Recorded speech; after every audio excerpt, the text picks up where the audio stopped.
doing well. We got the latest and newest Manchester United news, transfer news, updates. Real quick, before we get started, please make sure you smash the like button because it is important to the channel. So get those likes, smash them, help us out there. And if you're new, make sure you subscribe and hit the notification bell icon so you never miss a live. We got some news to get into. Garnacho, maybe swap deal with Jackson. And Bumo, delay, still not done. Huge disappointment. We got an overall, pretty much, just general talk of how, how crap United's transfer window is going. So we got to get to that as well. I need to pull up the live chat. And a couple other things. Antony, apparently Manchester United want £50 million for Antony. They've given a reason why. I think it's a pretty decent reason, actually, and I agree with it. So we're going to get into that as well. And anything else that's come out in the past 24, 48 hours or so. So hope everybody is doing well. Lyle's here, I see. Says, hey, Eric and all you Reds. What's up, Lyle? How you doing? Hope you're doing good, buddy. It's been a little bit. I think it's been a week since we last streamed.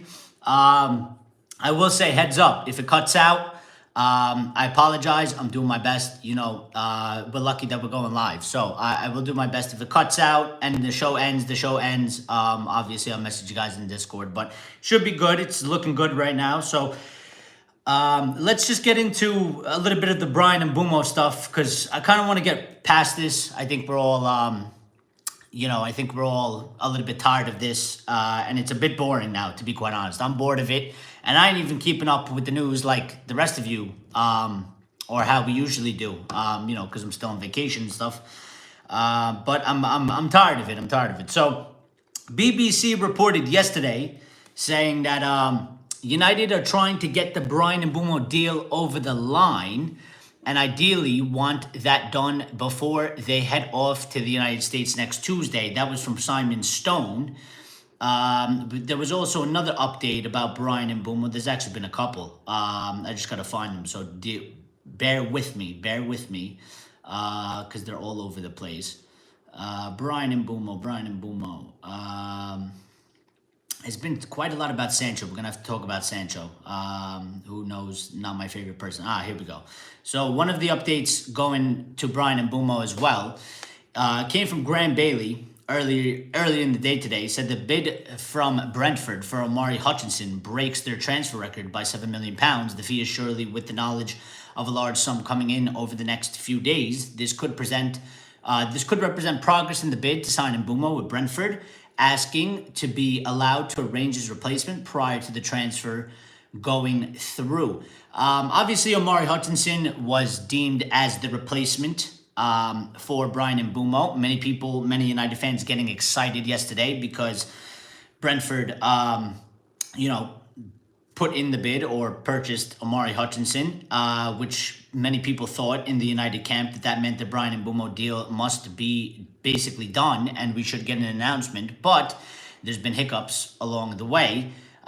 We also got another update from Samuel Luckhurst saying United are still working on the deal to sign Brian and Bumo so he can figure out the club's preseason tour of the US. United have had 2 offers rejected by Brentford, as we know. The second for more than £60 million, and club sources are insistent that they will only negotiate for a sensible price. United felt they were close to a breakthrough in their negotiations for Mbumo last month, but the appointment of Keith Andrews as Frank's replacement has caused a delay. And we got another one from Jamie Jackson saying Man United's push to sign Brian and Bumo has stalled after Brentford raised their valuation closer to £7 million. Sir Jim Ratcliffe is intent on not being pushed into paying more than his club's £65 million evaluation of the forward. That was also followed up, Jamie Jackson, saying, at the end of June, Sir Jim Ratcliffe and Jason Wilcox believed a £65 million package would land Brian and Bumo. Brentford's change of stance has been met with resistance by United, who do not wish to be held to ransom and are determined to be patient. Well, I will say this. Listen, as a United fan, there's probably a couple more updates on Mbumo, but I just want to say something real quick based on those things that we've talked about so far. it's listen, we want the club to be responsible in terms of buying players. We don't want to be spending the likes of how we've done in the past, 80 million on Antony, 80 million on Harry Maguire, 72 million on Rasmus Højlund. That is bad buying. It has not paid off. It has led us to the point to where we are. Partially, I mean, there's many factors like the Glazers and stuff like that. Shout out to everybody coming in the chat. It's led us to the point where we are. So we want the club to get the player for a good price. But at the same time,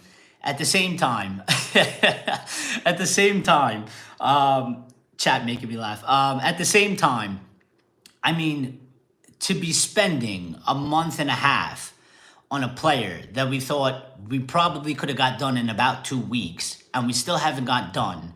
And after the season we've just had, with the manager that we have, and how we've all said that the manager needs the squad to be changed, he needs as much help as possible. I think it's just it's a disaster. I mean, we're basically haggling over about £5 million. It's completely derailed whatever hope, momentum, positivity we had in the beginning of the transfer window.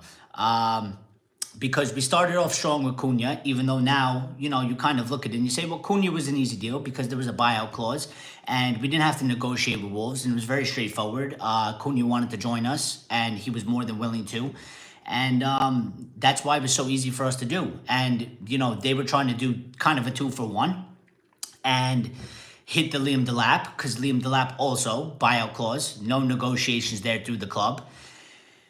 We've gone from Bumo, and Bumo has given us priority and has literally basically rejected all other clubs, in a sense, and put us first. And it's been a month and a half. And the other stories that come out of the club is that we can't necessarily move for another player because we don't know how much money we necessarily have to spend on the next guy.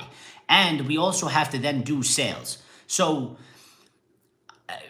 I get that the club are trying to be financially responsible to an extent. I want them to do good deals. I don't want to be spending stupid money like we've done in the past where we get stuck with the player and it's a bad look for our club. But at the same time, at some point, we need to make something happen. We need to make something happen because we literally are stuck. We're stuck and we can't be stuck and we can't afford to be stuck because of the season that we just had and the position that we're in and the position that the rest of our rivals and the other teams that we have to compete against are in. And we're wasting time with this deal. And the only thing, and I said it the other day in the chat, and I'll kind of elaborate on it because, through text it's a little bit hard to get through. And I'm not ignoring the chat. I'll get to the chat in a second because I don't have the chat necessarily on the screen. So, but I said it the other day, and I'll say it again. I said it in the Discord. And Lyle, if you could, at any moment, please put the link to the Discord for the people that aren't in there. I can't do it. But I said the only saving grace that we might possibly have, because at this moment in time, I hate to be the negative guy. I hate to be the downer, but I feel like we have a high chance of being absolutely cooked for next season. I worry for Ruben Amorim, but I worry for our club as a whole. Because I've always said it's not really about Ruben, it's about Manchester as a whole. And if Ruben fails, that means our club has failed. And if our club has failed, that means we have a high chance of having another just shit season, disaster season, a season with no real way to go forward. The path will get bumpy again, and who knows what happens. And I said the only thing that might possibly save our ass is that we are not in Europe. So our schedule should be a little bit clearer. Maybe we'll be a little bit fresher, maybe that saves our ass. But at the same time, why do you want to take that gamble as a football club that finished in 15th last season and finished in 8th the previous season? Why do you want to take that chance of, yeah, okay, it's July, we have till the end of August, We can sign three more players. By the time that happens, we can have a decently good transfer window. We'll be playing less matches, so maybe we can get them up to speed faster. It won't take as much. Maybe we'll be able to train. But why would you want, as a football club, why would you want to take that gamble? Why would you want to take that risk? Because there's no guarantee that that works. There's no guarantee that that sorts itself out. There's no guarantee that that means that we might be able to scrape fifth. We might shit the bed. Ruben could get sacked by December.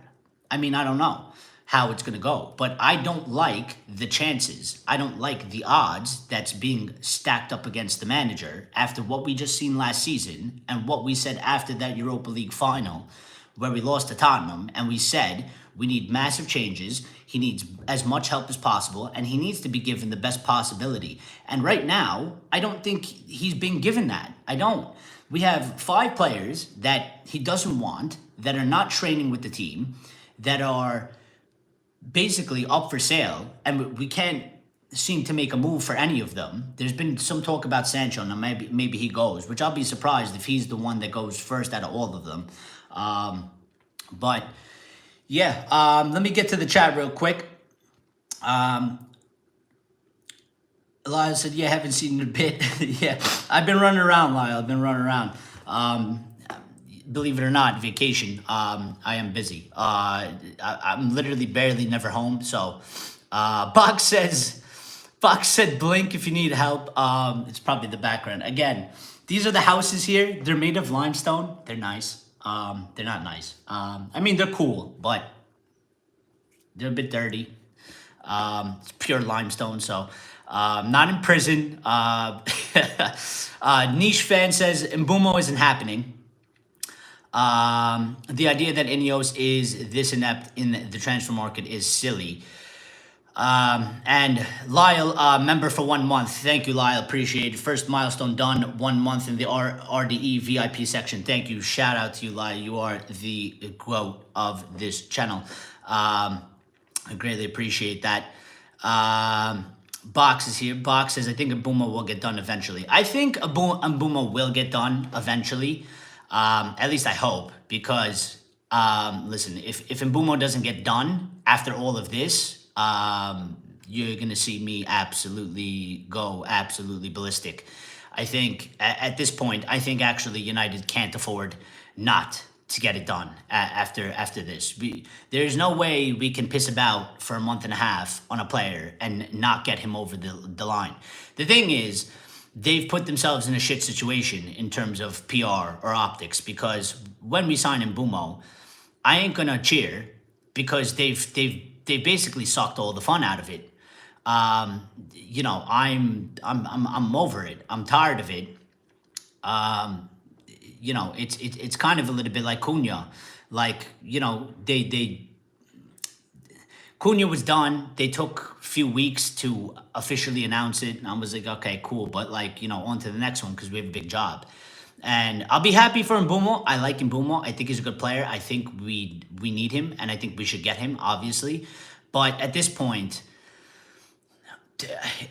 you know, it's not like I'm gonna be jumping up and down and be like, oh, we're back or something like that. I mean, they have absolutely killed all the joy of the transfer for me, in my opinion. Lyle says, we can only do the Mbeumo deal if you think about it. Other transfers depend on sales. But that's the thing.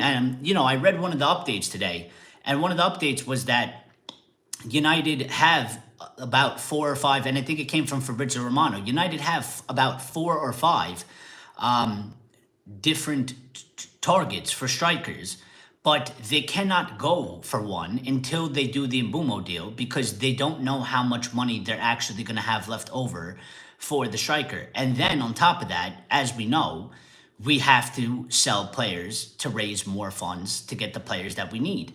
So in a way, the Mbeumo deal is holding up us moving forward, because if they don't know how much money that they have for the next target, which should be a striker, we can't sort ourselves out until we do that. Plus, I mean, I don't know what's happening on the outgoings. We're stuck. We're stuck. And this was everybody's worry. And I was trying to be a bit hopeful, and I was thinking, maybe they actually might surprise us and get shit done and be different. But here we are again, basically almost mid-July now, or mid-July, and same old story. We cannot. We have 5 players, and we cannot move them on. We are struggling massively to find a deal for any of these players that are not training with the first team. Ruben Amorim doesn't want them, and I agree with him in the terms of that. I wouldn't bring them to preseason. There's no need for them to be part of the team. I don't think it's a good thing. I don't think it's a good idea. What else do we got? Niche fan says, hate to say it, Box, but it's not happening. This was the player Amorim wanted. All the stars were aligned. Then while the league knows he's worth 65 million, so why aren't we getting him signed? Well, Niche fan, apparently Brentford are kind of being a pain in the ass about it, and we're kind of being a pain in the ass in the opposite direction. Brentford is standing strong on the money. They're also, apparently it seems that they're changing their mandatory fee that they want in terms of cash up front. They are going between 65. Apparently they want something of a fee closer to 70 in the total package now. And that fee keeps changing because they're not agreeing to the add-ons that we're trying to put on. They are saying, if you want to put the add-ons that you want to put on, then you have to give us a little bit more of the cash up front. And we are not in the best financial position. We are being a little bit of a tight asses, and we are not really trying to budge. And Sir Jim and co are basically like, their stance is, we're not going to be held to ransom. Like you said, basically the whole league knows he's worth 65 million, and that's what Sir Jim and co are basically saying. Jason Wilcox is like, this is the fee, and this is what we're going to pay, and we're not going to be held to ransom, is what they're saying. So there is, it's an issue. It's a problem for sure. Elias, the center mid after Mbumo should be the focus by priority. Should be getting rid of the rot.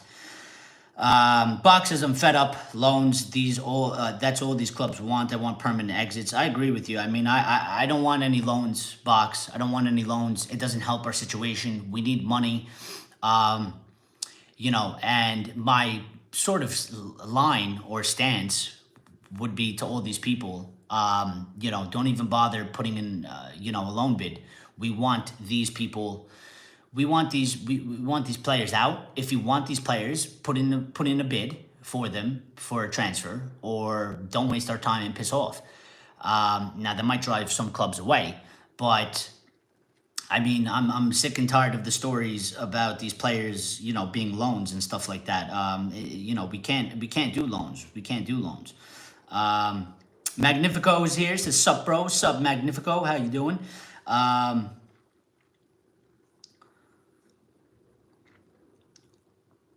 Niche fan says, either Ineos are completely inept or something is happening behind the scenes. Could be to do with the share price. Well, I think,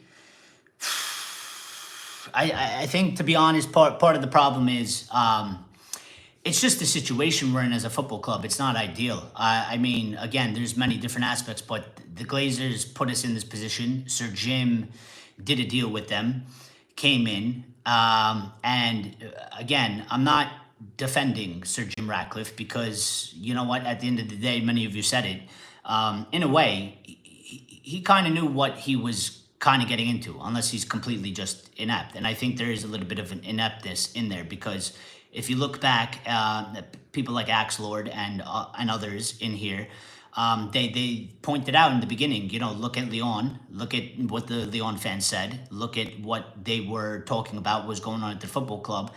And we're seeing a little bit of that. I never believed for one moment Sir Jim is a long life Manchester United fan, in the sense of, like us, that we, know the total history of our club. We watch the matches. We spend all this time on Manchester United. I don't believe that. I believe he might be one of those guys that says, yeah, I'm a fan of United, but does he take the time to watch it? Has he taken the time to watch it? I don't think you can become a billionaire being fully invested into football and knowing the sport like how we know. So I never believed that. I don't think he actually knows too much about football. I think people like Jason Wilcox knows, and I would hope Omar knows as well. And I think people like Vivel, I've said it before, I think Vivel is probably the best guy that we have at the football club right now in terms of football and knowing players. I think he's probably the best and smartest one that we have. He's under Jason Wilcox, but yeah, I think it's just a situation because if you're Jim, you only own 18%. You're not going to put in money. You're not going to put in more money. You know, people are saying, why doesn't he put in more money? I mean, he's put in money already to keep the club afloat, as he said. And it doesn't make sense for him to put in more money when the Glazers own about 60-something% and they're not willing to put in money. So our football club at the moment is basically it's handicapped. Has two arms tied behind its back because of the situation that we're in. So I get the people that have gone at Jim for saying he's done a deal with the Glazers. The way it has transpired and the way which we are at this current moment in time, that we don't have this money. We are in a bad position and we cannot basically move. The way I see it, and I'm trying to get this out in the best way possible, is, and I've said it before, the only way I think that this happens is there's only two ways. Either this works somehow, right? Either this works somehow, or it totally fails. And if it totally fails, then maybe we get completely new owners. Maybe. I don't know, because I don't trust the Glazers, and the way I look at them, they're business people, and I just don't see them. If they had about a 5.5 billion pound bid or dollars bid for the football club and they didn't sell it because they wanted more, I don't see them selling it for less. I don't see them selling it when it's down, right? That's that old adage of, sell high, buy low. I don't see these guys, I don't see it toppling from under them and then them selling, unless they're actually really forced to, unless there's literally zero options left. But for that to happen, it's going to be in a place where a lot of us don't want to go, and where a lot of us might have a hard time dealing with, because I think that means that United will be absolutely at the bottom of the barrel. And I think a lot of people feel like we can't really go much lower because we finished 15th. But I think I'm talking about on a more consistent basis. I'm talking about the next 2, possibly 3 seasons, finishing nowhere near the top 6 or top 5. Losing all that money and basically being in probably the worst position United has ever been in the club's history. And I think that's the only way maybe we'll get out of it, because they literally have to be forced out. And there's a bit of another worry on my part, and I think Ray said it before, and Axe has definitely said it, and probably a couple that I've been thinking about lately. And you know what? Maybe this is just all for money, man. Maybe it's all for money, because, listen, these guys are doing this new stadium regeneration project. The Glazers ain't spending money on it, and Sir Jim is trying to get funding from outside and basically use other people's money. And what if the plan is kind of to just keep United afloat, to get the stadium?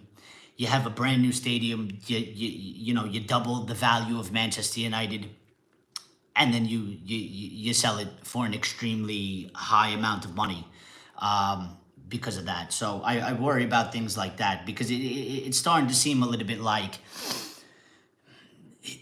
we're not moving in the way that I would want us to move, to show some signs. I said it last time, and I'll say it again. I had, if there was one avenue at United right now, like if they were like, all right, we got 2, 3 players in, but we're struggling with transfers out, I'd be like, okay, I can give you a little bit of leeway.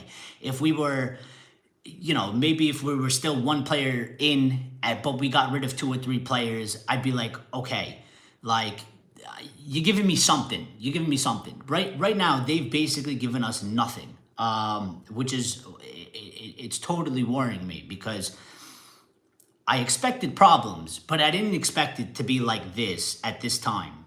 Now, considering after what we just went through, so. Bach says, funny seeing Ipswich rejecting all the bids for Amari Hutchinson, Brentford looking a bit frustrated. Well, taste of their own medicine, I guess. Niche fan says, the only thing we can do now is walk away from Mbeumo. I'm starting to think, I lost the spot, that they would activate the release clause on, wait, sorry.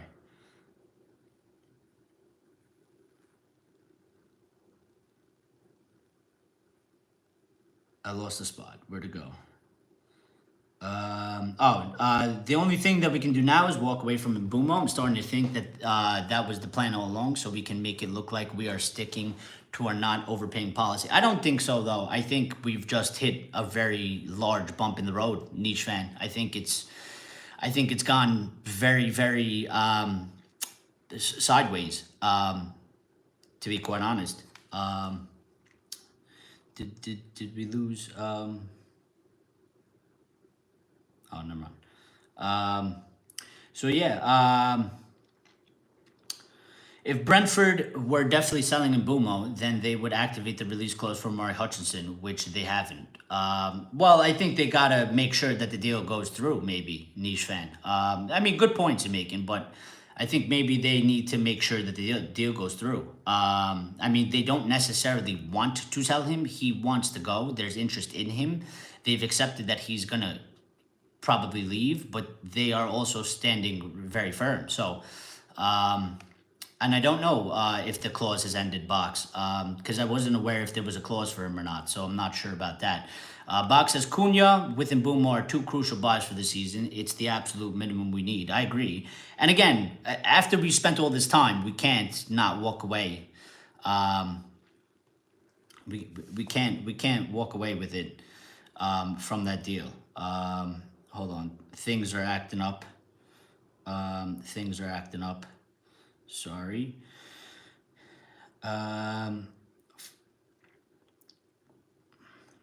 Niche fan says, who needs to be sacked when we don't get a Mbeumo deal over the line? I mean, whoever's in charge of the football club, Sajim, Jason Wilcox, these are the guys that are leading this. I mean, it can't be Ruben Amorim. And I'll say this again, listen, it might get to a point in the season where it might be very bad. And lots of people, I already know, because we do this every time. And I'm going to keep saying this. It's not about Ruben Amorim. I'm not a Ruben Amorim fanboy. I don't have a poster of Ruben Amorim. I don't have dreams about Ruben Amorim. I'm just sick and tired of the same cycle of we bring managers in, we fuck everything up according to what goes on above the manager, because a football club has technical directors of football, CEOs and stuff like that, who are supposed to work with the manager to make sure the club is heading in the right direction. They don't do their jobs. The manager in charge has a shit season, and literally 80% of our fan base gets so frustrated. The easiest thing to do is to turn on the manager and get him out, and thinking that things will turn around, when they don't turn around, because we are fucking up monumentally above the manager. We are not doing the things that we are supposed to do. The club is not operating the proper way. And I'm going to say it, and I've said it before, this is the moment for Ineos to prove what they're about. They are, right now, they're drowning. They are failing. They are not in a good position. And if we go into next season and we're having a shit season, I mean, at some point, you might have to say, listen, I mean, it's cooked for Amorim. It's cooked. But I will be pointing most of my frustration and most of my anger, and I will be doing most of the shows on Ineos and how they have fucked this situation monumentally. Because for me, that's just where the blame lies.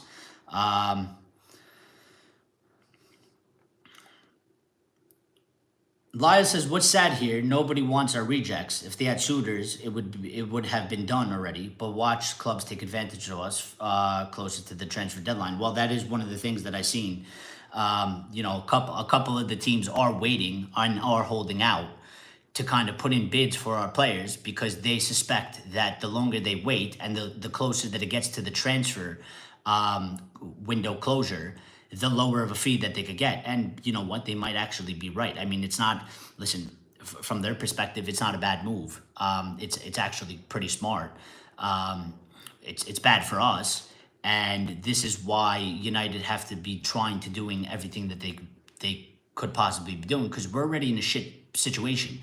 And if we don't fix one aspect or two aspects, if we don't set something straight somewhere, it's not going to get any better. I mean, it's just going to get worse, and it's going to carry on over into next season and next year and next transfer window. So we got to figure out what we got to do. Ray says, "Hi, Reds. No one wants our crap players." I mean, yeah. I mean, not for the fees that we want. Lala says 65 million guaranteed over 5 years plus 5 million add-ons. Easy, boom, easy. Yeah, I mean, try telling that to Sir Jim, Lyle, because I don't know what's going on. They are adamant on just penny pinching, I guess. I know I'm really behind on the chat, so just deal with me because this is, how can I get a membership? There should be a button. I don't know if you can do it on your mobile phone. I'm not sure, Ray, but there should be a button somewhere that says to join. So I'm not 100% sure. I can't really see it, but others seem to manage to do it. So if you've done it and you want to help Ray out with that, that would be great. Richard has joined the RDE VIP section. Shout out Richard Hawkins. How you doing, buddy? It's been a little bit. It's been a while. Hope everything is good. Richard says, unlikely to win anything in the next 5 years. Could be longer, buddy. Could be longer because the way we're going, it's not looking good, man. It's not looking good. Lyle is in winter. Oh yeah, because South Africa, winter right now. It's like Australia. I got a buddy from Australia, so yeah, they got the winter going on right now. He said not a fan of summer because our summers are brutal. Yeah, I would imagine it's super, super hot there. Hopefully you guys got like air conditioning though and stuff. Because without air condition, that's really, really tough. Chad's here as well. Chad says we could have gotten 100 million for Bruno. That would have helped. Well, I mean, I did say that, Chad. I did argue that. That definitely probably would have helped. Although I will be fair, Chad. I don't know if the full 100 million would have went to transfers because again, if we're strapped for cash, we have the owners, we have the Glazers, etc., etc. Then I think they probably would have taken definitely a lump sum out of that to use it for some other stuff. But I mean, we would have had some money more than we do now. So Niche Fan says the stadium is getting built. We are being led up a garden path with everything at this point. There's more chance of a Vegas Sphere being built on Moss side. Well, I mean, it is a good point, Niche Fan, because I've always kind of questioned this. I don't know how it necessarily works, and I don't think really too many people do because I think it's too many different possibilities, and I think maybe you have to be a little bit on the inside or you have to be really one of those super financial people. But, I mean, let's just say in the next 2 seasons or so or 3 seasons, I mean, we have similar seasons to the last 2 seasons we just had where we don't get in Europe, where we have horrible seasons, and we lose a shit ton of money. I can't see Ineos staying I can't see Sir Jim staying. I think Sir Jim would get out. I think the club would be in a dire situation. And then also, I feel like if Ineos pulls out of the, if Ineos pulls out, if Ineos decides to sell shares and get out completely, what happens to the stadium project? Because they are the ones that are leading the stadium project. The Glazers are not doing it. This is Ineos's thing. So if Ineos gets out, what happens to it? Does it cease to exist? Does it fall apart? Does it stop? Do the Glazers try and pick it up and keep going with it and try and stick it out? I don't know how that works out, but I mean, it would be interesting to see what actually happens in that sense. Chad says Ineos can't play football. Maguire can, Bruno can, Rasmus can, Below can, so why not blame them? Well, I mean, listen, the players do get the blame, but at the same time, Chad, I mean, look what's happening right now. You know what I mean? Look what's happening right now. We only have Cunha, man, and we can't sell players. Now, I try to be fair to them. Listen, they didn't give Rashford the contract. They didn't sign Jadon Sancho. They didn't sign Rasmus Højlund. They didn't sign Malacia. They didn't sign these players, right? So I get it. It's not their doing. It's their job now to try and figure out how to fix all those massive mess ups. And it's kind of a bit fucked because they were really bad deals with bad transfer fees. But at the same time, I mean, you then argue, listen, you kind of signed up for this. Everybody knew the situation United was in. Everybody knew what it was, and you had to have known coming into Manchester United and buying a piece of it and getting involved. And not for nothing, they've come out themselves, such as like Omar, saying that we've had a plan. And we're going to be ready for the summer. And I would like to ask him what has happened, because either he's lied to us or they've lied to us and they didn't have a plan and they're fucking lost, or they've monumentally fucked it up in some sort of way, or they just don't have a clue of what they're actually doing. Because I don't know how you can have necessarily planned. And this is the plan. If this is the plan that they had planned, I mean, it's not anything that I was saying. It's not anything that I was hoping for. I was given benefit of the doubt because we didn't get there yet. We had to go through it. We're going through it now, and it's not looking good. It's not looking good in any way. But the players obviously get the blame, and I want players out because, like Chad said, rightfully so. They're on the pitch. They're the ones that they need to take care of themselves. They also need to perform. But that's why our club's a mess, because it's from up above to the top down.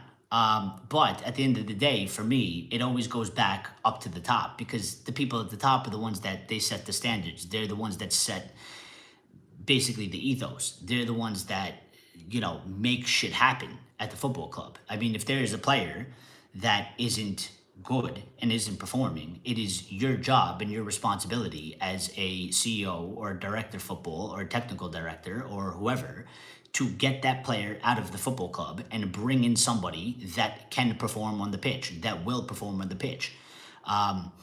These players, like you said, Chad, Maguire isn't going to sell himself. Bruno's not going to sell himself. Rasmus isn't going to sell himself.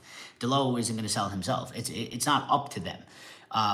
We can say that they don't perform on the pitch and they're shit, but what happened? They gotta get rid of these players. Richard says he is a poster of Ruben, sack the hierarchy.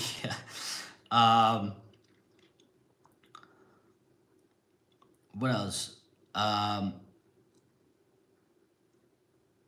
Richard has to go. Sorry, everyone have to go. Take care. Be good, Richard. We'll see you around next time. Thank you for popping in, and thank you also for becoming a RDE VIP member. Cheers. We appreciate you, buddy. It was good to hear from you. Box says, yeah, the situation seems very precarious. Rashford, Malacia, Sancho are rejects, and no one wants them. Yeah, well, I think there are some people that would like Marcus Rashford. I think problem with Marcus Rashford is his wages. I think his wages are a huge problem. Also, I think Marcus Rashford himself is a problem because, again, he wants to go to a Champions League team. He wants Barcelona more than anything. And we've talked about how Barca is basically treating him like a girl that's not really interested in the guy. Meanwhile, she's going and she's talking to other guys. And Rashford's kind of just sitting there like, she'll give me a chance eventually. So, you know, Sancho's obviously one that's not great. Malacia is also another one that doesn't seem to really have any suitors because he was out for so long and he didn't perform necessarily well. And, you know, I can see why there's not really any interest in Malacia. It makes sense on that part. And even with Sancho. Nietzsche fan says, I appreciate your thoughts and fantastic commentary on our club. I just wish I shared your optimism. Well, I appreciate that. And, you know, listen, I mean, I'm not really optimistic right now, Nietzsche fan. You know, I just try to be real. I just try to be real, always, you know, but I'm not really optimistic now. I was optimistic in the beginning because I think there was different possibilities to be had. I think Ineos could have done a madness. They could have done decently okay, or they could have done a shit show. But what I'm looking at now and what I'm seeing now, I don't feel optimistic anymore. I don't. I feel I'm very worried. I'm annoyed. And I'm getting more and more pissed off with them as the days go by because it is nothing. And you know what? They had me a little bit hopeful because of the first summer transfer window that they did. And I understand that the club isn't in the best situation, but I mean, I refuse to accept that there's literally nothing we can do because of the situation we're in. For me, there is always some sort of an answer, some sort of a solution. And for me, it is their job to find that solution or to find that answer and implement it the best possible way. Because we are a giant that is, some say we're dead, some say we've been sleeping for a long time. But the way I look at it is there are clubs that were at the bottom, that were mid-table, that have figured out ways to push themselves further up the table and be more competitive and perform better. So there is no way that we can't find out a solution for ourselves. I know our situation is very different to a lot of clubs, but there is no way that there's just zero answers. There has to be a way, but they've decided that they want to do it a specific way. And I don't think that the way that they've decided to go about it is the best way. I don't think it's the best answer. And I don't think it's going to lead to improved results and positivity. Chad says the players don't fit in because the formation doesn't suit who we are. And I agree to a certain extent, but this is the problem I have with that, Chad. The people in charge hired this manager. They knew very well the football he plays, or at least I hope they do, because then otherwise I don't know what we're doing. They hired this manager. Everybody knew the football that he plays. Everybody knew the squad that we had, and you know it's a problem because they. Excuse me for a second. I gotta fix something.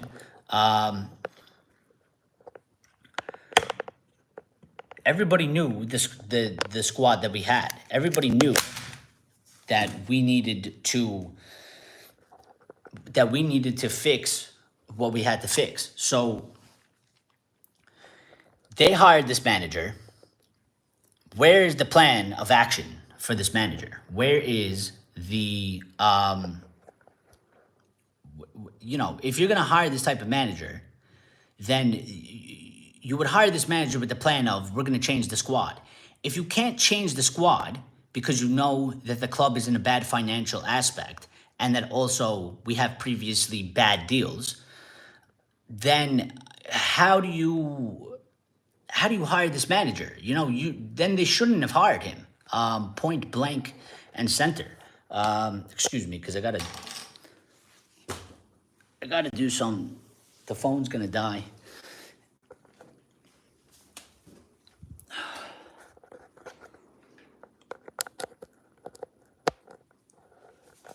All right. Sorry about that. We had an emergency. The phone wasn't charged, and I'm streaming from the phone, and the phone's gonna die. So, life of a streamer on the road. But yeah, what I was saying was that the players don't fit the system, but our people in charge of the football club hired this manager knowing the way he plays the football. I mean, he told them in the negotiations that he's going to play his football and he's going to do it his way, and they still hired him. So while it might not fit, and you might want to blame Ruben for that, I get that. But at the end of the day, again, I go back to the top of our hierarchy and I blame them. They hired the manager. They knew what they were getting into. There should have been a proper plan of like, we're going with this. Like I've said multiple times, they got to set the philosophy of the football. They got to set the identity of the football club, of how we want to play, how we play, and what we stand for. And if they were going to do it with this manager, then they better have well known that we're going to have to make some changes. And if you can't make those changes, then you don't hire that manager. You don't hire him. It's just what it is. Like, Niche fan says, I don't think there ever was a plan. Just a load of bullshit as usual. All Ineos are good at closing canteens and downgrading parties to barbecues. Well, it seems like that because it seems like we don't really know what we're doing. Betis want Antony now, says Box, plus have money now, but are still dragging their feet. Betis taking Antony on deadline day. LOL. Magnifico said, thought I posted already. Check purple panel. Not good news on Mbumo. If somebody can put that in here for me, which Box has, so thank you, Box. Purple panel says exclusive. New U.S. investors at Brentford demanding steeper Mbumo fee from Manchester United, despite not holding formal board seats yet. Well, that might be a problem. We got to see how that. We got to see how that develops. Chad said, you said it yourself, they don't know much about football. Well, here's the thing. Though. Unfortunately, we are in this position. So I think what's going to happen, Chad, is that we're going to have to, a little bit of what Ruben said, but I think to a more extreme level, is that we are going to have to endure the next 2 to 3 seasons of being absolutely shit, failing, and basically our club getting just even more destroyed than it already is. I don't see, the only scenario I see of them getting out is that this thing of whatever they're doing has to basically totally fail. And I think that means Ineos will pull out, and then it's ball in Glazer's court, depending on what they do, and depending on the situation that they have at hand. If they are forced into, a situation that they have to sell, then maybe they go. I don't know. I mean, my mind does this thing of like, it says like, United will have to go to a point of like, we're basically at no point of return, which is like, we just become a team that's just like a 14th place team, 11th place team, 12th place team for the next 2 to 3 seasons. We lose significant amount of money. And it basically forces the Glazers to have to go, to the point where, and the problem is I don't trust the Glazers. I don't trust them because I think these guys are so they're so greedy and they're so just like evil that they will they will they will they will stay at United to the point of like fucking us up so bad just because they're trying to make sure that they're okay. And that's my fear because I can see a situation where we are in a really, really, really, really bad spot, like worse than we are now, and that we they will refuse to sell. They will try all avenues, all options, all things. They will stick it out to the last second. And then when they finally do leave, when they leave, like we will be broken in pieces. Like we will be on the like we won't have a home anymore. Like I envision it as like a house that's on fire, and people try to stay in the house because they don't want to lose the house, and they try to put the house out, like they try to put the fire out with buckets of water, and basically they fail in doing so. And then they walk out of the house last second. The house collapses, and they walk away.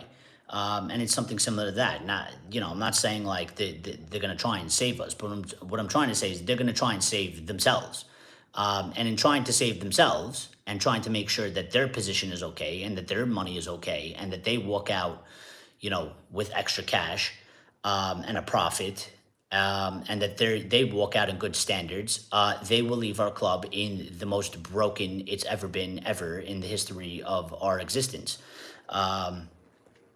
So, yeah, we need an RDE mobile streaming studio. We do. Um, The only thing we have, which is good about the club, is that we have the most and best YouTubers. A silver lining, says Niche Fan. He also said, I have a feeling that they are going to try and do the Super League again. Maybe that's why they don't seem to care if the club is run into the ground. Well, I think the Super League is now. I've heard a couple people say it. I agree with it. I think I think the Super League is the Club World Cup. Back? Are we back? We're back? Are we back? We're back. We're back. We're back. Oh my God. You guys have no clue what. We're back. We're back. Are we back? Hold on. You're back. All right, cool. All right. You guys have no clue what just happened. My phone. And I plugged the phone in because the phone was on low battery.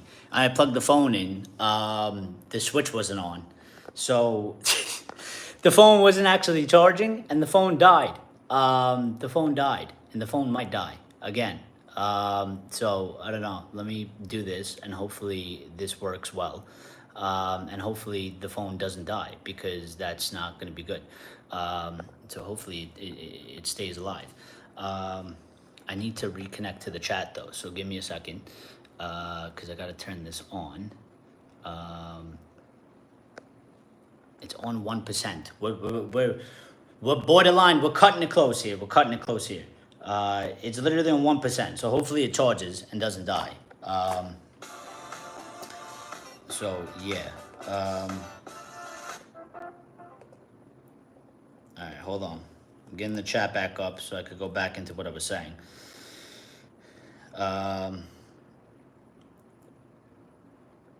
We were talking about the Super League. So, yeah, I think the Super League is now. Because I think the money that they put in the Champions League, right? I think the Club World Cup that they added. I think these things, they looked at the Super League. I think it's pretty obvious. They looked at what the Super League was going to do, and FIFA and UEFA and whoever, they basically they've ripped off the Super League and they've made their own versions of the Super League. The new money in the Champions League and the money you get from the Club World Cup is essentially the money from the Super League. So I think they're already here. And what's worse is we're not in it. this Super League, we were going to be in it. We were going to be part of it. These things, we're not in it. We're not in the Champions League. We're not getting the money from it. We're also not in the Club World Cup. And, the Club World Cup's every 4 years. But, I mean, we're talking about next 2, 3, 4 years. We don't look like we're going to be in the next one. So, it's that's what makes it even worse, because it's like we're in a bad money situation, and We're back. We're back. I came back again from the dead. From the dead. We've lost everybody, but it is what it is. It is what it is. We're screwed up. We're screwed up. I apologize. I apologize to all the people. I apologize to all the chat members. Hold on. Let me see if I don't know how I'm going to fix this. Anyway, yeah, it's my bad. I messed up. So, no, the battery. Yep. I've messed it up. Oh, people are coming back. We're back. We're back. We're back. We're back. We're back. We're back. We're back. It's charging. It's charging. It's charging from the chat. This is like the fridge stream. This is the fridge stream. The phone died again. I don't know why. I don't know if it wasn't charging properly or whatever. But yeah, because I had a big problem. My charger broke yesterday, so I have this like half a charger going on, and it charges my phone really shit, like really slow. And the phone is just, I mean, this uses a lot of battery to stream. So, but I managed to come back. I mean, we could kind of pick up where we were, but I mean, we've kind of fucked the show. But I'll try my best. I'll try my best. So,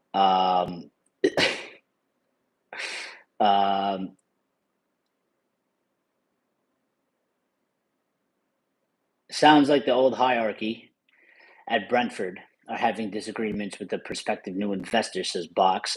Typical of our luck to get new owners / investors this summer. Yeah, I mean, that's how it goes. Chad says, unless you let Ruben go and get in proper qualities, sell players for any price. I mean, they could do things like that, but they're not willing to do it. They're not willing to do it. They're tight asses about their money. Ray says Ruben has no excuse this season. He has preseason. He has the players. Let's go make it happen. I mean, I don't necessarily agree with that. I mean, he does have the preseason, and we were kind of hoping for. We hope for, some advancements. I don't think he gets the excuse of that he gets to finish 15th, or anything like that. I don't think he gets that sort of excuse at all. But part of the thing is that he's not getting the players. I mean, he needs players, regardless of the preseason. He's not getting the players, so it's not. It's still kind of fucked for him on that part. Are you using Sir Jim's phone? I'm using Sir Jim's internet, Hesty. I'm using Sir Jim's internet. They've put me on a cap. Barca want Rashford on loan. Not a permanent, about 10th choice too. Yep. Sancho, no one wants him. He's had 4 flop seasons in a row. And send him to Kaiser Chiefs. Well, on Sancho, apparently he was supposed to go to Juventus. Juventus have apparently signed Francisco Conceição, and now apparently maybe Inter Milan are in for him somewhere, to that degree. And yeah, I mean, I just I don't know. I wanted to check, but everything's been. Hold on, let me see if I fix this. I appreciate everybody that bears with me. This is I've royally fucked this stream, but we can kind of save it. We can kind of save it for whoever's still here. Hold on. I'm reconnecting to the internet on my because I have my laptop here with all the news. So it's just not great for streaming. So Barca still think about him. That counts for something. Dortmund would take him, but not his salary. Arsenal were thinking about winning leagues too. Yes, the battery has messed us up. Hesty says they're just not smart enough to realize the achievements and being champion is the most logical way if they love money so much. Well, the Glazers for sure, but I think the Glazers, again, I don't know. See, people say that, and I don't disagree, Hesty, with that because we've said that for a long time, right? We said that for a long time that if they were smart, why wouldn't they go and make us as successful as possible because we would get the money in? But clearly, they have some sort of a business acumen because they seem to have gone the commercial route, and I think when you invest the money and you become champions and stuff like that, I think you have to keep reinvesting money, and it's something that they don't want to do. Whereas if you go the commercial route, you don't actually have to. You don't actually. I think, as we've seen, you don't actually have to be good. You don't actually have to win to get money up until this point, because now we're struggling to sort of get sponsorships and stuff like that. But they've had a good ride for the past 12 years using the name of Manchester United in the status, and they've gotten paid for it, and they've made lucrative deals, and they've paid themselves for it. Just on Sancho, Jadon Sancho's agent is in Turin. This was an hour ago. The deal is for £15 million with Juventus, having pledged a severance payment from United. The medical is possible by the end of the week. So I don't know, because I've seen two different stories. One saying that Juventus have gone for Conceição, so that means Sancho ain't going there. But this is being reported. Basically saying that the deal is still on. So, I mean, we gotta see. I'll get back to the chat in a second. I just want to go through some of the news because we've been just doing a lot of talk of random stuff, but I kind of just want to hit some of the topical stuff real quick. So, we just got an update 50 seconds ago about Ollie Watkins. Aston Villa's Ollie Watkins would be open to joining Manchester United this summer if they made an offer for him.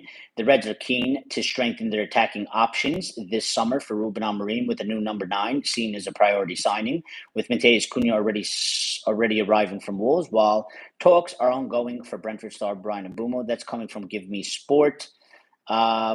And yeah, the thing on Sancho. One of the things that we didn't talk about that I need to talk about, because this was one of the main things I want to talk about, and we've had a good discussion, but I wanted to bring it in earlier, but we'll bring it in now. Nicholas Jackson and Alejandro Garnacho could apparently trade places this summer, with both Chelsea and Manchester United keen to accelerate player sales. United have turned their attention to Jackson as they are desperately looking to add firepower for their underperforming strike force. No bids have been launched as yet, but the interest is there, especially if he can be acquired at a knockdown price, with Chelsea overloaded in the striker department.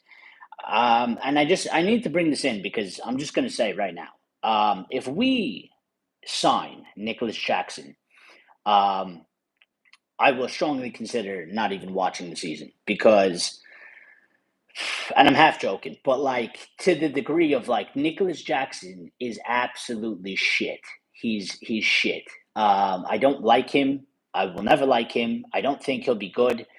And I don't even know if I'll be able to really give him a chance. And that's saying a lot, because I basically give I give every player. I've always given every player a chance. But I've seen enough of Nicholas Jackson in the Premier League, and I've seen enough of Nicholas Jackson at Chelsea to know that he's shit and that I dislike him, and I don't think he's a good player. And I think if we sign Nicholas Jackson, I think we might as well just not even compete in the Prem. We might as well just forfeit and just take a 16th position and be go again next season or something. I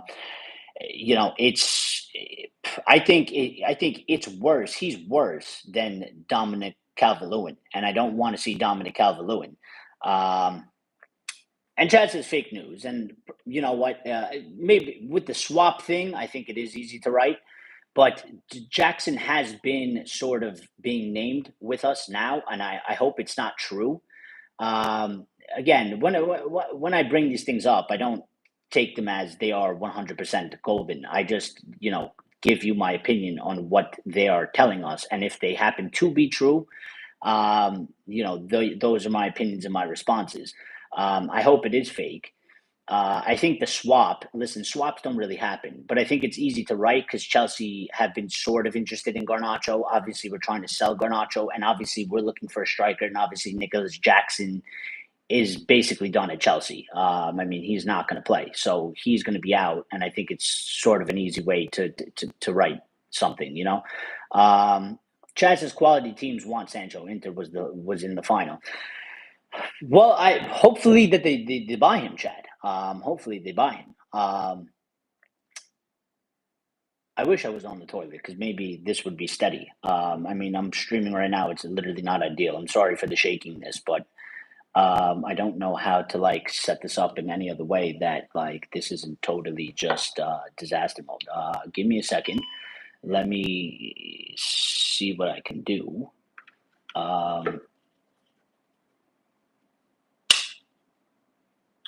Nope, that doesn't work. I tried. I'm just gonna have to hold it. By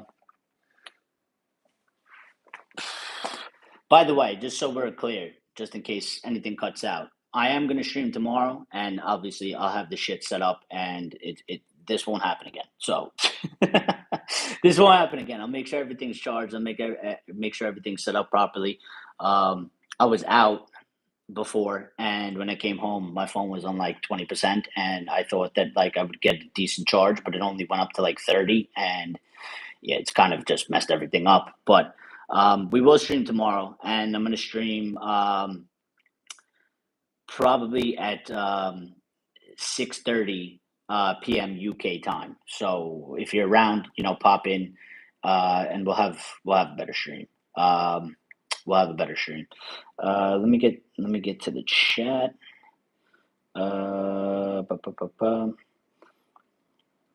Hesty says, I think Juve wants both of them. Well, hopefully. Rajat says, and Rajat here, what's up, Rajat? If they can, Juve will probably want to sign both since Constance and Jaden, they maybe can get both. Well, I hope so. Chad says, is Barca looking at Watkins? Not that I've seen. I haven't seen that. I haven't heard that. I think it would be. I don't see necessarily why. I don't know what they need or what they're interested in. They're clearly, obviously, they're looking for some type of a winger, though, right? Because they wanted Inaki Williams, one of the Williams brothers. They wanted him. And they wanted somebody else, and they've gotten neither, and that's why Rashford keeps getting linked to them. So I don't know. Hesty says, "Are you going to be crying on live stream if we sign Jackson?" Yes. I won't cry. You're going to see me probably punch the screen, because it's going to be absolutely shit. Just like Calvin. I don't even know how to give you the opinion of. I for whatever reason. I don't like Calvert-Lewin, but I feel like Jackson is worse than Calvert-Lewin. I might be crazy and I might be wrong, but my initial gut feeling tells me if I had to pick one, I would pick neither. But if I had to pick one, if you're asking me between Jackson or Calvert-Lewin and who I probably rate better, I'd probably go with Calvert-Lewin. I've seen Nicholas Jackson absolutely just be shit. So yeah. Who has more goals, Jackson or Rasmus? I think Jackson probably does. I think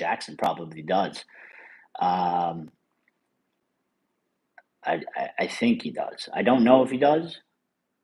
Might be close, but I feel like Jackson probably because Chelsea were a better performing team for that aspect. So I think that probably helps in him getting more goals, even though he was still awful.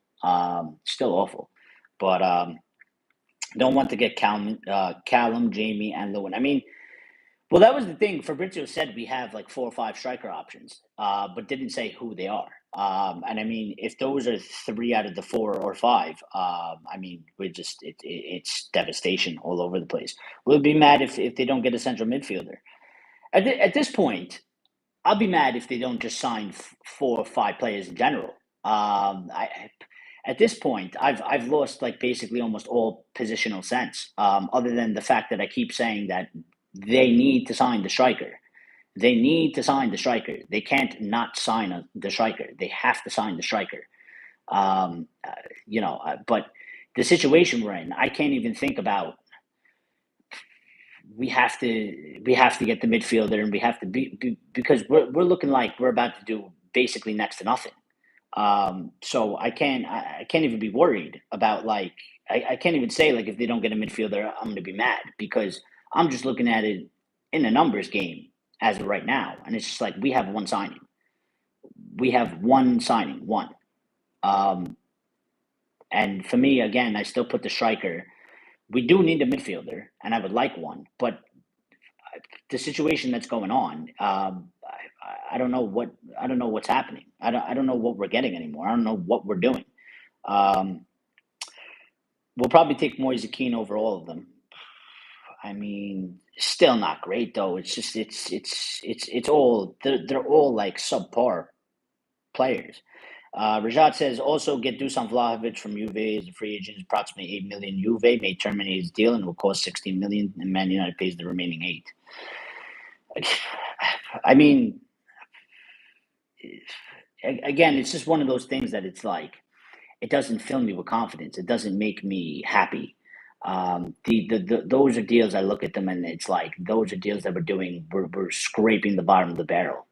I don't like it, but I don't think we're really in a place where we're going to get probably any more options. At this point, I just hope the striker that we do end up getting, hopefully that we end up getting, because you never know with these people, whoever it is, I just pray to God that they're good enough and that they actually work out. Because at this point, all the people that have been mentioned, they don't fill me with any confidence, and I don't necessarily like them. And whoever it is, and whoever we get, I just hope that it actually pays off. So, um,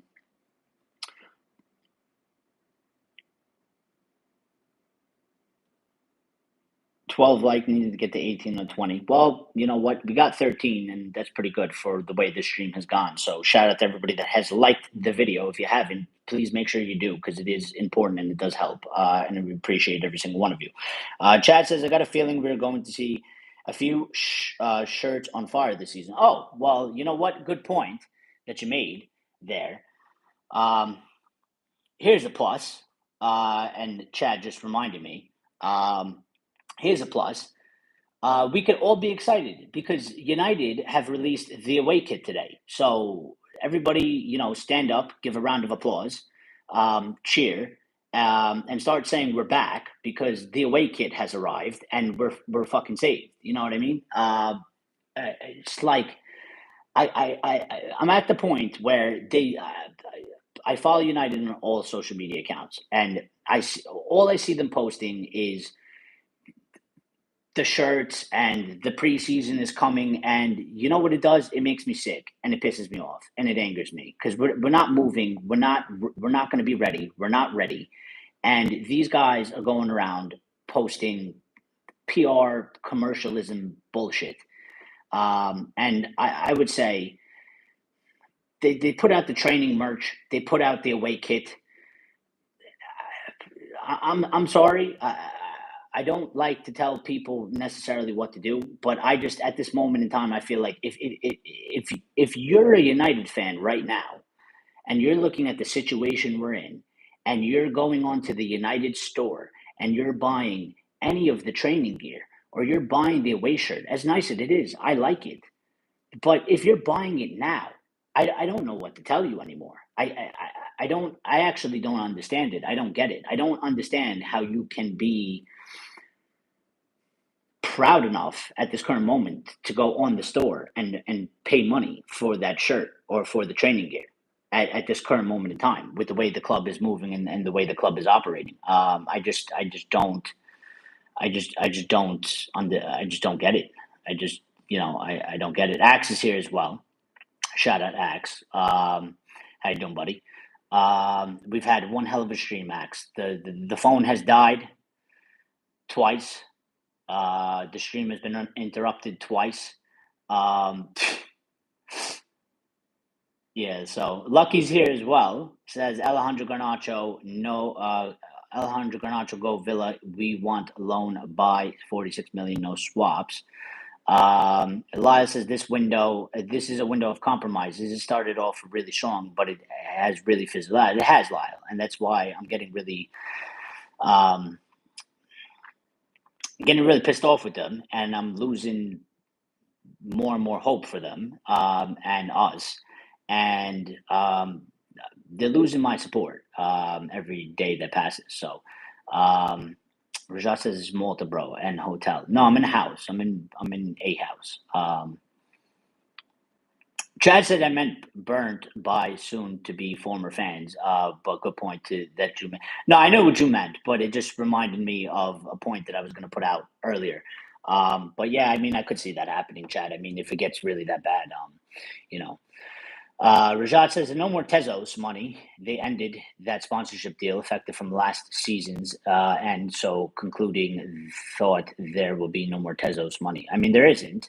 The sponsorship is over, and we currently don't have one. And they said that they apparently will have no problem getting one, but we still don't have one. And I think actually there is a problem in getting one. I think they are struggling to find one because I think we have hit the point where the commercial money is drying up and the commercial money is getting lower and lower, and we're not getting as high of contracts as we would. I'm surprised, and I've been waiting for this, and I think this is coming next. I'm surprised. Does anybody know the deal that we have with Adidas or Adidas? Does anybody know the deal that we have with them? Does anybody know when that deal is up?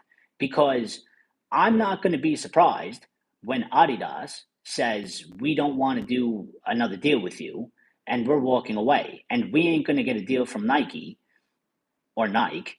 We ain't going to get a deal from them and we ain't going to get a deal from Adidas. So we are going to end up with like fucking New Balance or something. I don't know. At this point.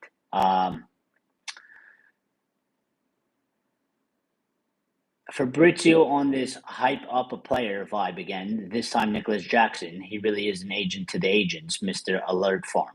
I think, you know what, Lyle? I think he might be getting paid for that shit. I've said it once before, but like he used to not do that sort of thing when he first, like, bursted onto the scene for a little while. But he's been doing that a lot recently, like in the past like year or a little bit less or so.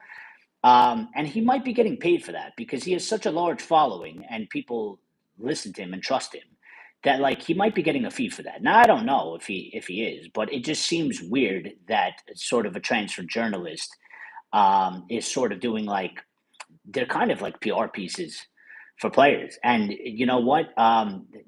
To be fair to the other side, it makes sense. I mean, if you're the agent of a player, go to Fabrizio Romano and tell him, hey, can you put up a couple posts about my guy, and we're going to send you, some money to kind of do this sort of promotion from a journalist that everybody sort of follows and listens to and respects for the most part. Lyle says we got a 10-year deal at 75 million a year. 750 million was the highest at the time. When did we do that deal? When did we do that deal? How many years is left in that deal? Access back to Umbro pros. I mean, I like Umbro. I mean, like, I don't have anything against Umbro, but like, they're not the giants that Adidas and Nike are. You know what I mean? Lucky says we should only demand 28 million Anthony Santos. Well, I'll tell you what, Lucky. Apparently, Manchester United are demanding 50 million pounds for Anthony, and they're demanding 50 million pounds because of the sale of Madueke. And I guess I don't know if it's Hutchinson or Alenga or whoever it is. So apparently, United are saying because of those two deals, they are demanding 50 million pounds for Anthony, which I'm not against. I mean, other clubs are doing that shit to us. I mean, Brentford are literally doing it to us right now over in Bumo with the deals of like Cunha and stuff like that. So I'm not necessarily against that. I think we should, if clubs are going around doing that sort of thing, then we need to get involved and be doing the same thing as well. Um, and you know what? To be fair, out of all the players, I think Antony is probably the one that you could do it the most because while he was shit with us, he did go on loan and have an absolutely fantastic loan and an absolutely second half sort of the season. He was absolutely on fire. So I think he's the only one that you can kind of really do it with. Getting the New Balance Puma or Reeboks kit sponsorship then. Yeah, I mean, that's what it United makes Adidas a shit ton of money. In the 24-25 Premier League season, Manchester United topped the football shirt sales league despite a less than stellar performance on the pitch. I mean, that's to me, it's crazy. In a sense, like I understand we have like a global reach, and we're one of the biggest clubs in the world in terms of name and like being known. But to have the performances and shit like that, and then topped the football shirt sales in the league, like I just it's crazy. It's crazy. United has a long-standing kit deal with the Adidas, which was extended in 2023 for another 10 years. Oh my god. 10 years. All right. So I guess we're locked in there. The deal is reportedly worth 900 million or about 1.1 billion over the 10-year period. Well, I guess we're locked in there. So I guess we're okay in that. However, the contract includes financial penalties if the club fails to qualify for Champions League or is relegated from the Premier League. Well, that makes sense. That makes sense. Ed Woodward was a good businessman, not going to lie. Yeah. Listen, he was a banker. Some people take the B out and swap it with the W. Um, and I can understand. I mean, he didn't know how to manage the money, I guess. He just didn't know anything about football. Um, but I think in terms of what he did for the Glazers and inflating the club value price, I think he did a very good job. And that's his thing. Get the Kappa kits, brother. Won't mind this as Manchester United kit sponsorship because their old school Kappa kits are fine. They are, and they have a cool logo. Our fans with money are good for something. Yeah. Manchester United most watched club in the EPL last season. I bet that shirt still can be sold out in hours. It probably will be too, Hesty. It probably will be. I wouldn't put it against it. I think it probably will be. And that's sort of our problem there. That's sort of our problem there because it is kind of a contradiction. We love the club, and I get it, and people love our club, and they want to support our club, and they support our club through thick and thin, and hard and good, and all types of things. And I get that. I understand it, but at the same time, we hate the Glazers, but we give them money. And we top the sales in jerseys, and we top the viewership, and we're shit.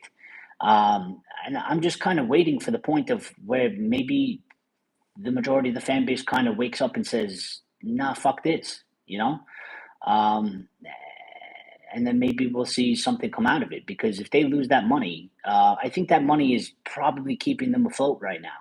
Because it's not the money that we're getting from being good, because we're not good and we're not winning things. So I think that money is keeping them alive. And I think the worldwide fan base across the world has to kind of somehow come to a similar decision in that we ain't buying into this shit anymore. We love our football club, but enough is enough. And we gotta cut the stream dry for a little bit, and make a little bit of sacrifices, and not get the new kid, and not somebody's grandma out there or parent, like not don't buy the kid for your grandkid. Don't buy the kid for your son or your daughter or whoever it is. Don't buy it for them for Christmas. Don't buy it for them for their birthday. um Grace says, "Bring me Janet Jackson and DCL, and we are winning the league 2026. The championship will be ours." I think if we get Janet Jackson and we get DCL, I think we'll end up in League One. Dickhead, no nothing football. No thanks, Ed Woodward. Well, he did. Listen, there's two different things there. He knew nothing about football, and he was bad in that aspect. But I think in terms of being a commercialism guy and making money and raising the value of the club on paper, I think in that aspect he probably did a good job for the Glazers. He didn't do a good job for us and the fans because he fucked a lot of shit up. But um, being the club with the biggest fans is like a curse for us right now. It is. It's a gift and a curse. And they do a lot of that. How's Malteser? It's good. It's good. Been, a lot running around a lot. I'm not really home most of the day. When I am home, I'm only home for a little bit. So, it's been kind of tough to keep up with like the news and stuff like that because I wake up, I leave the house, we go out, get something to eat, we go to the beach for a few hours, come home, at home for like an hour or two, take a shower, go out, go eat dinner, and then go hang out for the rest of the night. And then we get home kind of late, like 2 a.m. in the morning or so, and kind of do that all over again. Drop by the gym a couple times when we can, and stuff like that. Um, Rajat says minimum is get in the Europa League. If can do this next year, that is great. Let's please try getting into the UEL competition. I mean, I think we have to. I think we have to. I think we have to. I think I literally we can't afford to not be in Europe again. And I think, like Lyle pointed out, I mean, there's more implications to come from that. But I mean, just even the deal with Adidas. I think if we do another year without Europe, we're going to lose money there. We're going to lose money, obviously, from not being in Europe generally. We might not be able to attract certain players, just like how we can't necessarily attract certain players now. Um, we can't afford to not be in Europe, but they're not helping our chances because we have Cunha signed. Like, I don't know how to put it any other way. Like, the feeling that I had after we lost the Europa League final, and I still have that feeling, and I'm looking at our club and I'm like, we have only signed Cunha and we just had the season that we had. I don't know how we are going to do anything next season. And like I said in the beginning of the show, the only thing that might potentially, maybe save our ass, maybe, is that we are not in Europe. We will play less matches. Maybe we'll have more time on the training pitch. But that it's not a gamble that I want my club to take. I don't think it's a positive position to be in. I don't think it's a positive scenario to go into. So I think I think it's a lot of gambling, and I don't think we can't really afford to gamble. It's like we're literally like a gambling addict right now. We are in a position where we are in tons of debt. We shouldn't be gambling anymore. We can't actually afford to gamble, and yet we're still going to the casino or we're still putting in the bets on sports, and we're putting in tons of money that we actually don't have, and somehow we're managing to put in bets, and we're just taking gambles that we really can't afford. We can't afford to take these gambles. We can't be going into next season saying, yeah, but like, we're not in Europe, so we'll have more time on the training pitch. And like, so what if we only get 3 players instead of 5? And so what if we, get a lesser striker than we need? Like, we might be okay. We should be okay. Like, I don't like those. I don't like those odds. I don't like those chances. I don't like that scenario. I don't want that to be a thing. So um, we should have a decent run in the FA Cup that gets us Europa. Top 8 is going to be super difficult, let alone top 4. But again, like, you're not necessarily wrong, Lyle. Like, and maybe we should have a decent run in the FA Cup. But what happens if we don't? What happens if we lose early? What happens if we get knocked out in the FA Cup early? What happens if our team is in just an absolute disaster situation? We're not functioning properly. We go when we play. What if the FA Cup, after, like, I don't know, the 4th round or the 5th round, whatever it is, what if we get drawn to Liverpool immediately, or an Arsenal, and one of these teams, and we're performing subpar and they're performing exceptional, and we get knocked out? What happens then? Well, we've risked it, and we've gambled to have a decent run in the FA Cup, like you've said, and now that's gone out the window. It's basically what we just did last season with the Europa League, saying Europa League is our way into Champions League. We gambled everything on it. We made it to the final and we blew it, and we're in the situation we're in now. And what happens if we do that again next season, where we're like, listen, we're gonna have to go far in the FA Cup because to get top four, top five, like I was saying, top eight is going to be super difficult. It's going to be super difficult. We're going to have to go in all in FA Cup. Well, what happens if we don't win it? What happens then? We've gambled everything and we've lost our ass once again. So Grace says everyone is lean. We've got winning team picks, and Xerxes scored a flick on goal with nobody within a mile of him. We are back. Yeah, that's another one. Apparently, the winning team pictures are back. I mean, why? This is the shit that I'm talking about. They go on their socials, they post things, and it's like it makes me hate the club. And I don't hate our club, but it makes me hate our club because it's like, are you guys just jackasses? Like, we were shit.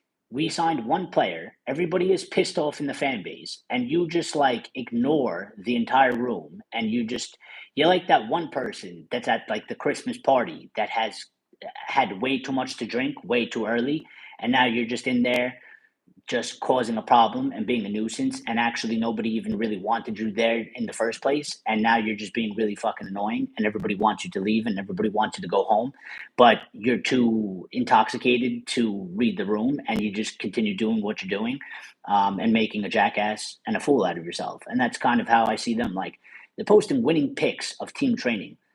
Like, hello, we finished 15th last season and we signed one player. It's probably the only winning photos we're going to get next season. But also, I had a banger of a tweet that Grace reminded me of, because she said everyone is lean, and I saw all these United accounts basically talking about how lean everybody's looking, which is good because we want them to be lean. But again, it's not something that I'm going to jump up and down. They should already be lean. They should already be super fit. You are at Manchester United. You play in the Premier League. This should be. It's basically a below a minimum of a requirement. The fact that they weren't already like this is an issue. Now, good for them if they've gotten lean. That's great. But Muppeteers posted and said, "Is it me or is everybody lean, looking super lean?" And they were trying to spin it into a positive. It was like, I'm not really having this. And what I commented to them was like, I was like, everybody is looking super lean because we don't have money to feed the players. The players are starving. The players are hungry. We don't have money to feed them. The players are absolutely starving. That's why they're lean, because we're not feeding them anymore. We've cut the food from them because we can't afford to feed them anymore. So all our players have showed up lean, not because they've gone under some super transformation training regimen while the off season has been underway. It's literally because we just can't afford to feed them anymore, which obviously I'm joking. But yeah, that went off well, and it was a banger, and people love that one on X. How can a team with Bruno Fernandes, one of the best playmakers, be bottom half of the table? Makes no sense. Well, I will tell you again. I will say this: one player doesn't make a team, and even if you do have somebody that is considered the best playmaker, if the rest of your team is shit, then what is he playmaking for? Because he can play make all he wants, but if everybody else is playing like shit and the team is dysfunctional, then I don't see how regardless of Bruno Fernandes, I think even if you grabbed one player right now, grab the best player in the world currently, whoever you think it is, grab him in your mind, put him into Manchester United. What are they going to do in our team?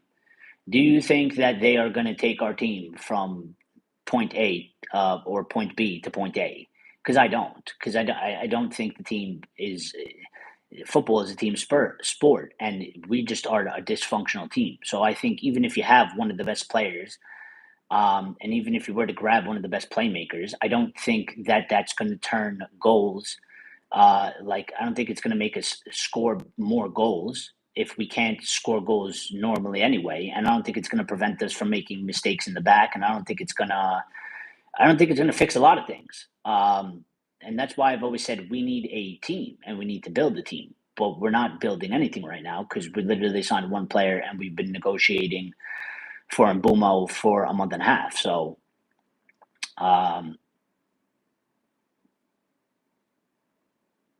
maybe not, because mid and lower level table teams are getting weaker when top six and top eight are including top 10 sides are definitely strengthening their teams to make more push to get European football. Well, Sunderland has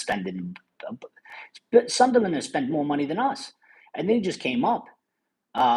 So I don't know if I actually agree with that. I mean, I don't know if they're getting weaker. I feel like everybody's getting stronger, and we're the ones that are getting weaker because we're not moving. We're going backwards. So Grace says we can't afford to buy these top players. We need gradual improvements in certain positions, and Amorim to improve some of the current. I mean, I agree, Grace, to a certain extent, but I mean, at this point, we're not buying anybody. I've always said I'm okay with, like, to a certain extent. Like, listen, you don't have to buy the top best players, but if you're not going to buy the top best players, then you better buy like a 21-year-old that you can actually do something with and develop and do gradual improvements with. But they have to have some sort of potential with them there. But when they're telling me we can't get, we missed out on Gyökeres and we wanted Liam Delap, and Liam Delap would be one that I would classify as a younger guy that maybe we can work with and we could build gradual growth with, because he's on the younger side. And then you're telling me we're looking at Calvert-Lewin or Nicholas Jackson. I just don't see how that goes into anything that we need to do.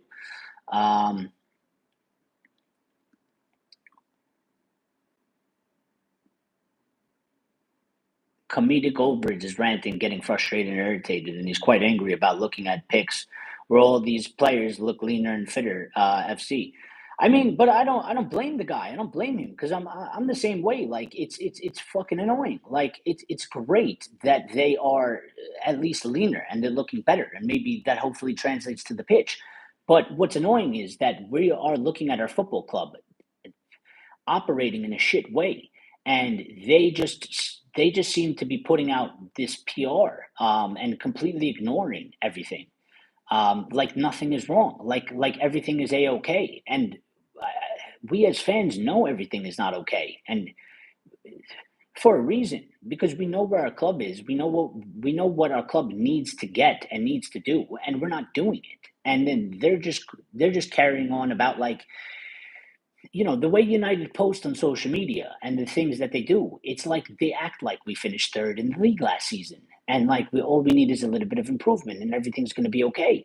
So I don't blame him, because I'm getting quite pissed and quite frustrated as well. Like, the United count pisses me off as of right now. Like, I don't want to hear. Realistically, I don't want to hear anything. I don't want to really see anything from them until they actually do something.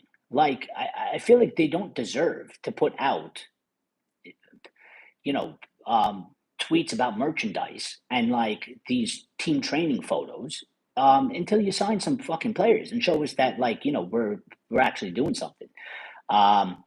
X says the expectations during our second season, FA Cup is nothing. Win a real trophy. The expectations at Amorim's beginning of the second season, please just win the FA Cup. Well, I mean, it is two different. It's two different scenarios, and we've gone in. I mean, this was now 3 seasons ago. It's 3 seasons in total from when he came in. I mean, his first season, I always said I think he overachieved in the first season. I didn't expect him to do that sort of thing, but certainly the goalpost has moved, Axe, because of the situation that we're in and how things are looking. And I mean, I just don't know what I don't know what they're doing, because they've hired him, and I think we all agree again that the way he plays doesn't necessarily fit what we have. So they should have either never hired him or if you're going to hire him, then you got to make the changes. If you don't make the changes, then I mean he's going to end up getting sacked. But they're the ones to blame because they're the ones that created this situation at the end of the day. So, have you ever seen a player over 30 that's still developing into what his fans think he is? No. um, there might be one or two where people think that he might be something, but I don't think that's ever going to happen. Um, Man United keeps putting out makeover as put a wig and lipstick on bullshit. Yeah, not everyone played like shit last season. Grab Valverde and the team does change. Well, I think it will. I think an aspect of it will change, but how much change and how much impact does it necessarily have? I think that's the ultimate question. I'm not going to say like nothing happens because obviously that's the point in adding new players. But I'm just saying, how far will it get you?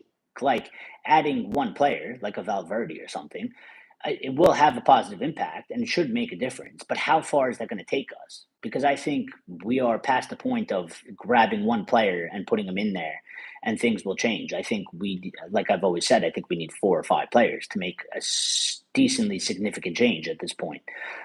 Brentford is getting relegation with Jordan Henderson, to be honest. I don't know.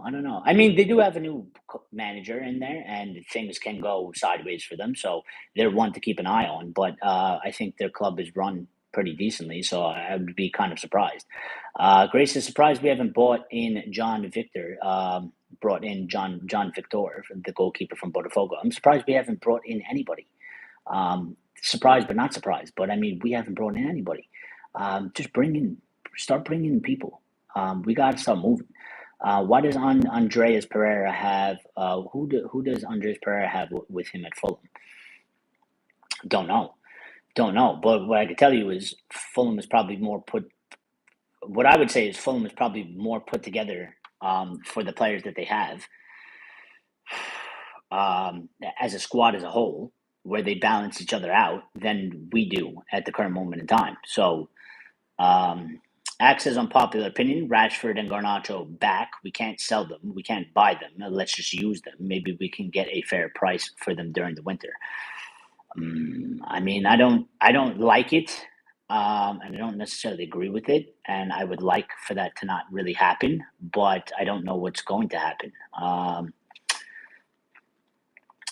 And Axe says, okay, then why the hell have they hired him mid-season? Why can they support him with adequate transfer window? It makes them guilty 100%. Well, that's what I'm saying. Like, this is what I'm trying to say, Axe. Like, I get it. You don't have to like Ruben, and I've always said that, and I get it.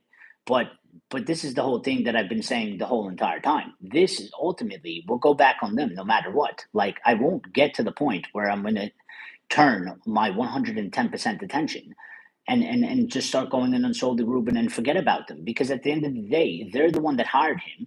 They're the one that supposedly had this plan. They're the ones that made this decision to hire him mid-season.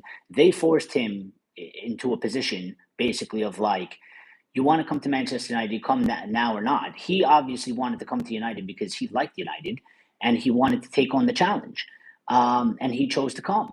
But they are the ones that made these decisions. So ultimately, I mean, Ruben will have to reap whatever happens because he is the manager and he does have a part to play and he needs to try and make things as good as possible on his end. But at the same time, I mean, our hierarchy have basically created an absolute disaster. They've set him up to fail. Essentially, they've set him up to fail. So. I lost the whole chat. But yeah, if I didn't get to your chats, because I lost the whole chat, the chat is gone. The whole chat is erased. So, wait, never mind. Yeah, you guys, listen, I gotta go. It's been a good stream. It's been really long. I can't hold the phone anymore, so I apologize. We will stream tomorrow. Again, thank you to everybody that smashed the like button. Thank you to everybody that's got involved in the show. You guys have been fantastic. I've been away. We haven't been doing as many shows as we have been doing. And you guys are still showing up, getting involved, smashing the like button. and all sorts of stuff. So I really do appreciate it. I love you guys, and I miss you guys. And I will be able to stream tomorrow. So tomorrow I'm going to do a stream a little bit earlier. It's going to be 6:30 p.m. BST or UK time. So make sure you get in here and you guys are around. Thank everybody that smashed the like button. If you didn't hit the like button, please hit the like button because it is important, and it does help the channel grow and stuff like that. Shout out to anybody that's new and subscribed. I'm sorry if I missed that. Shout out to anybody that became an RDE VIP member. Appreciate all of you. Yeah, I'll post it again in the Discord, just so you guys have a reminder for the stream time tomorrow. And I promise I will make sure that phone will be charged and everything will be good to go so that we don't have the mishaps that we had today. Nubis Kubis says a realistic expectation for next season is top 12. Europe is definitely out of reach. But this is what I'm saying. See, we are all saying these things now because we know the situation of what's going on. We saw what happened last season. We know what we needed. We knew what we were saying at the end of the Europa League and the end of the season. We see how the transfer window's going, and everybody's gone from being hopeful of possibly trying to get back into Europe, whether that's fifth or sixth, to people are talking about top 12 and top 8, and that's because our people in charge of the football club are not doing anything to really help the manager's situation. Ruben is going to have to make a miracle with preseason and these players that have struggled to perform with him and in his system. The point of the whole thing was that he will get a preseason. The point was that they forced him in the middle of the season, but surely they're going to have money to get him players and add 3, 4, 5 players that he can use. Because if you add 4 or 5 players to the team, to the squad, that will make a big difference. You can do something different next season. We're sitting here basically with the same team, and we have Cunha added to it, and then minus a Garnacho and a Rashford and an Antony. And to be fair, Rashford and Antony, we didn't have them for January on, but we had Garnacho. He played a big part. And he's no longer wanted. So, we're not moving. Getting rid of 50% of the squad and buying other players is a very risky choice. They opted for this option just to adjust the salaries. It could be risky because there's no guarantee for it to work. But I've always said that I think that we've never actually built a good enough squad, and I think even the changes under Eric Ten Hag and the way it sort of went for him, I just think that over the past 12 years, we've never actually built a proper squad, and it doesn't look like we're going to be building a proper squad with the way things are going. So I don't see how it improves unless you actually do what I've been saying. So Fulham has a captain who was benched because he's not first team quality. That sets the culture in the team. Yeah, but listen again, Chad. You're in the minority on that. You're in the minority on that. You could be right. But I'm just saying you're in the minority. You're the one that doesn't rate Bruno. Most of us do rate Bruno, but Lucky says. Breaking Alejandro Garnacho has interest in Aston Villa, Chelsea. They are ready, coming for talks. Breaking Aston Villa will be coming talks on Alejandro Garnacho loan to buy. Well, we'll see what happens. We'll talk more tomorrow. Nubis says, have you talked about United offering their academy players everywhere? No, I haven't seen that story. So I haven't seen that, so I might have missed that. But I'll try and catch up on a little bit of news tonight before I go to sleep. See if I missed some things that I missed. I'm sorry for the stream going crazy, and I'm sorry for the shaking of the camera. I know it's not ideal, but you know what? At least we made it work, and we had a conversation, and we've done a live. So tomorrow will be better. Tomorrow will be more straightforward, and tomorrow will be. Chad says he's not in the minority. Believe me. All right. I from what I see, generally, I see lots of people that they like Bruno. Maybe I'm wrong. Maybe it's the people that I mean, I don't follow them. Just generally from what I see from the internet and comments, and even the United fans that I know, for the most of them. I mean, I know one or two that don't rate Bruno, but out of the maybe 20 that I know in real life, maybe 20 plus, they all rate Bruno. So I don't know. I could be wrong. My general feeling is that I think most United fans rate Bruno and they like Bruno. So I don't know. But yeah, that's just from me. But guys, I'll catch you guys later. Be good. We'll see each other tomorrow. Remember, 6:30 p.m. UK time. Hope to see you there. Thank you, everybody, for tuning in. Thank you for everybody that hit the like button. And we'll catch you guys later. All right. Be good. Stay safe. Love you all. Cheers, Lyle. Cheers, all of you. And have a good night, a good evening, and we'll speak.